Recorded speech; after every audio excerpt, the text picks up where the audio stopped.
ask Rob about this too. But the situation you're describing is more people taking a look at the landscape and going, wait, we're not so sure what the sailing's going to be like going forward. Exactly. It's a little bit different though if you're in the market day to day versus taking a much longer view of it. If you got the longer view, you can kind of. This is great, actually, if you have a longer view. Yeah. So by no means should the long-term investor be panicked at all. You actually welcome this. Let me bring in a couple of other guests as we head to the close. And if you're just joining us, boy, have you missed a day.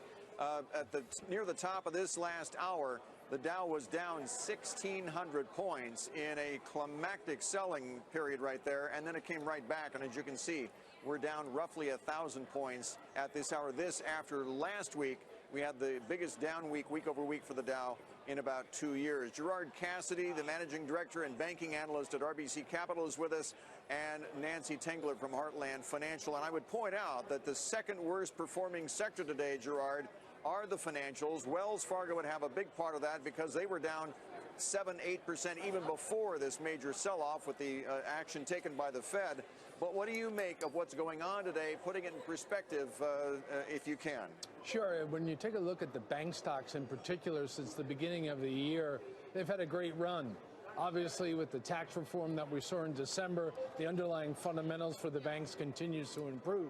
But the stocks did have a good run, and we saw them sell off today. Now, the Wells news is unique to them, as you know, because Friday after the close, they signed a cease and desist order with the Federal Reserve. Nancy, are people coming after you with the pitchforks here?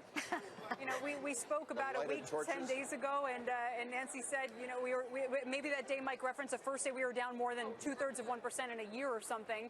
And Nancy said you wanted to see a much bigger correction. You'd welcome something like that. What are you making of the action as it plays out here, Nancy?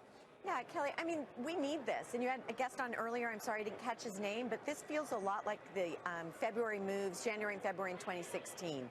So this is an opportunity for long-term investors, as Kenny said earlier, to get in there and to pick away at the high-quality companies, which is exactly what we're going to be doing tomorrow morning. And we may not be at the bottom, but just like 401k investors invest over time, we're going to go in and dollar cost average our way in at lower levels. What surprised me the most was the January move up, not this move. We should have done this a lot sooner. Is Santelli still there? Yes, I'm here. Okay, you're a trader. A market's a market. You've seen plenty of action like this in your long career. What do you expect the markets to do over the next few days here? What do you think? I don't think equities are magically going to recoup all this in a short number of days. I suspect somewhere around 23.5, the Dow's going to find its legs, and it's going to consolidate, very much like Art said, as the heart patient takes longer and longer walks around the block. But I think the real issue here is that as long as the dollar index and the treasuries remain in somewhat the same neighborhood of the range they've been in, I wouldn't get too upset by it. I still contend that if you look at the chart of the Dow since the November election in 2016, the last major pause it had was right around 23.524. And I would suspect that the market's going to get there one way or the other. All right. Are we going to let everybody go here? Well, you've got to be. Yeah, I should really you've probably got some get back orders to work. coming in here, I would think, in the next couple of minutes here. The one thing that this is doing is it's sort of short-circuiting the narrative we had a week and a half ago, which is market melting up, speculative frenzy to the upside. It was tracking 1987, but at the beginning of 87, when you still had 30% to go. So I don't know what that does. We have a lot of late coming. It's either short-circuiting it or it's confirming that whole narrative. I think in a sense this almost could. Too quick. We need some kind of potential snapback to correct this. I think this would almost kind of get in the way of that. Okay, we're now going to get even crazier kind of story. Because I do think there's a lot of late-coming small investors who threw a lot of money at this market in January. And they're not feeling smart at the moment. Yeah. It doesn't mean it wasn't smart to do it, but they're not feeling that way. Yeah. So, again, to my analogy with the concussion protocol, this market is not going to get its legs under it right now and run back to the highs. It's got to have a period of figuring out what the right levels are. Unusual. By the way, every correction that we've seen, and they haven't even been that big, this whole cycle going back to the financial crisis, it's actually been the snapbacks that have been severe and strong and quicker and sharper than people expected. So that would be an inflection point if we didn't come right back off this. It speaks to how rare it is to see the Dow down 1,100 points, like 4% in one day. What are we down 6-7% in 2 sessions?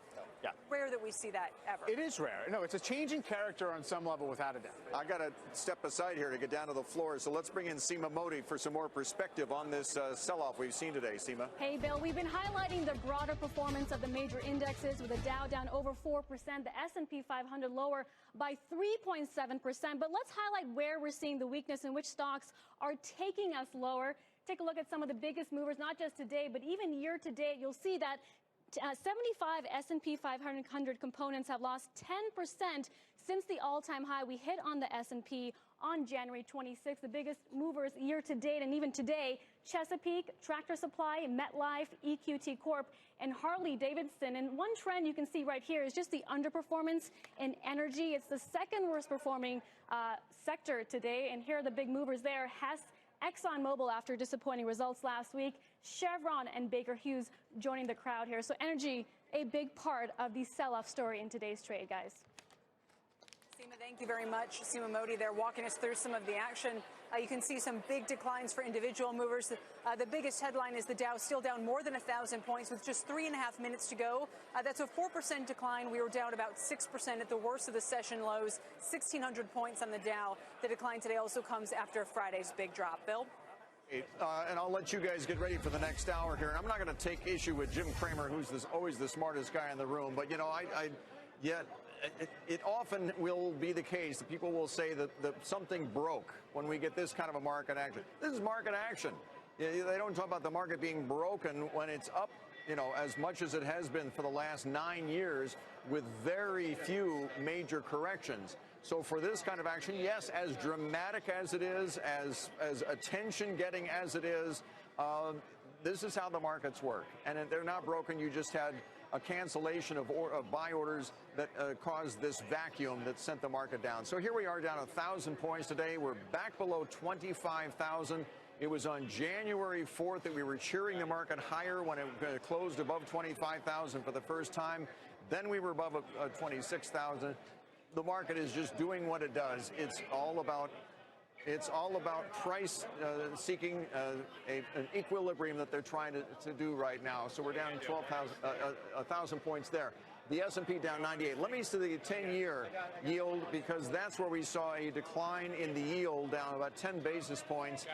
As they were selling stocks, they were buying bonds. And Bob Pisani is here now with a very special guest, a guy who's been watching this market very carefully here, the president of the New York Stock Exchange, Mr. Tom Farley. Tom? And Tom, I guess the question everybody's asking is what exactly happened? You're watching the systems here. Tell us how the systems operate and what happened. Was it fat finger or anything like that? It's an extraordinary day. We don't have a lot of days like this, as you guys know. And when we have these days, and they do happen, we just make sure the systems are working smoothly. And the good news about today is that it has been actually remarkably smooth. We haven't had on the New York Stock Exchange, we haven't had a single what they call LULD, but a stock that moved in such a disorderly process where we had to kind of limit it.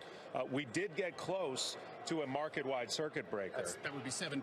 Yeah, that would have been 7%. We were down by about 5%, but we practice for this. We're aware that these can happen, and the industry is prepared for it. Turns out we likely will not hit it because we only have a minute to go, and we're not really particularly close. But to Bill's point, there were concerns here. Maybe there was some fat figure. Maybe somebody put in a ridiculously large sell order by accident. There's nothing like that. You know, I think there'll be a time for looking back and figuring out exactly what happened. I just look at it in terms of the messages coming in, or they're being processed appropriately. On a typical day, we trade about 6.5 billion shares industry-wide. I suspect today, by the time we're done, there's going to be 11 billion shares. The number of messages will be many times multiple of the typical day. So that's what we're focused on. Not is there a particular trade that led to it. So the system worked. The question is, what happened? How do you explain to the average public that we dropped 800 points in the 11 minutes that Bill came on? Yeah, close to 1,000 points in 10 minutes is what we saw. But the trades did happen in a fairly orderly sequence, which is helpful in making sure that we maintain confidence in the market. Part of that is a function of the level where we're at on these major averages and the fact that you got a lot more computers doing it, so things are going to be quicker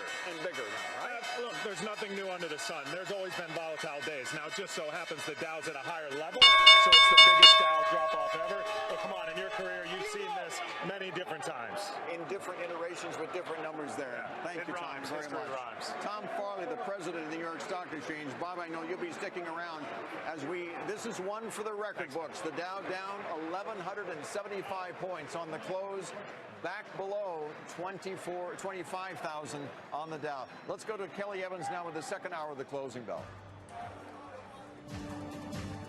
This is CNBC Breaking News. Market sell-off.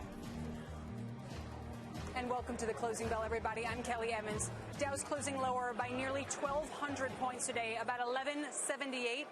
There's the close down below 25,000. The Dow is now negative on the year.